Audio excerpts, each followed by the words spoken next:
Julianna Cox is a fictional character in the TV show Homicide.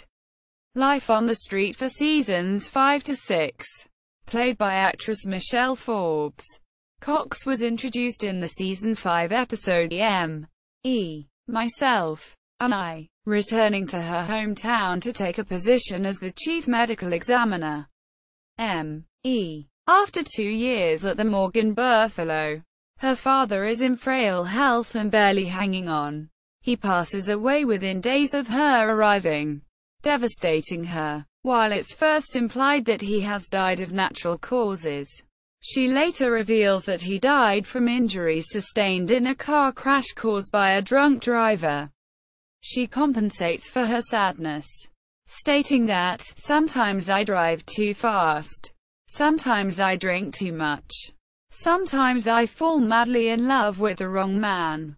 As the chief, M.E. Cox distinguished herself by being much more friendly and personable with the homicide unit than her predecessor. The detectives were all impressed that she would actually make trips to see them once in a while, both on and off duty. And she was very good at her job. She did not tolerate sloppy work or incompetence. And she fired 2 of her staff members, one who deliberately misclassified a prostitute's murder as a drug overdose, and a second who stole jewelry from several homicide victims. She was also a regular at the Waterfront Bar. Cox was immediately attracted to Det. Mike Kellerman during a time when he was under investigation for corruption and sidelined from active duty, both in need of comfort.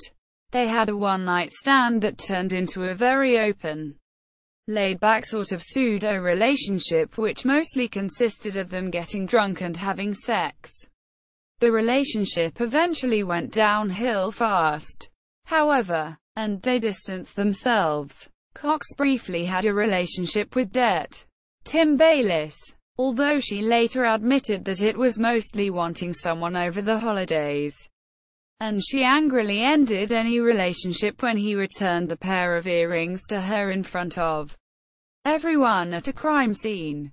Towards the end of the 6th season, a truck driver working for the city ran a passenger car off the road, killing both the car driver and himself and leaving the car driver's wife a quadriplegic, facing a multi-million-dollar lawsuit. The city pressured Cox to alter the evidence and report that the car driver was legally intoxicated. Her tests had shown that the man had alcohol in his system but was not over the legal limit. Cox refused to lie and was fired.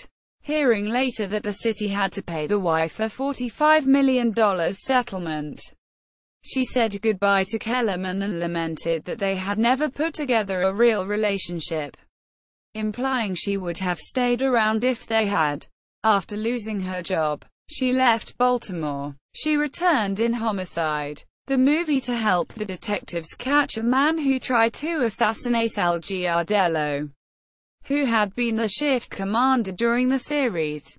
See also: List of fictional medical examiners.